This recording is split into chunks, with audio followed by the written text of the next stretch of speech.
По сепкупна анализа на доказите, изведене на главниот претрес и од бомбите што ги имавме во однос на овие предмети, анализите што ги правевме во доказите што ги прибравме во предистражната постапка, сметавме дека праведно е денес да го повлечеме обвинението, бидејќи нема докази дека го сториле кривично дело кој им се става на товар, а како што рече мојот колега Бурим, ова предистражна постапка се водеше во две насоки.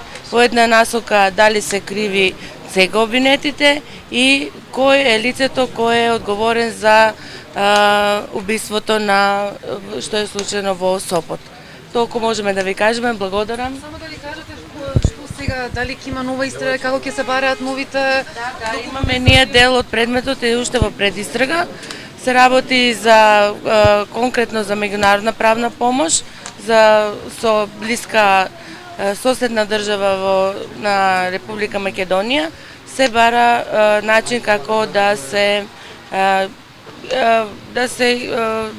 изврши, да се земе исказ од одредени лица кои може да допринесат за утврдување на сторителот на ова кривично дело. Вие имате некои други осомничени, тоа значи?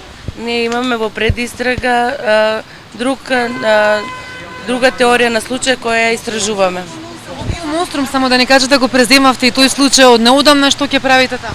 Па мислам дека овие денови ќе се произнесеме и тоа во најскор можен рок. Еве сега друга информација можам да ви споделам. Денес поднесовме жалба за предметот против Ивона Талевска за даноците, случајот познат во јавноста како Тифани.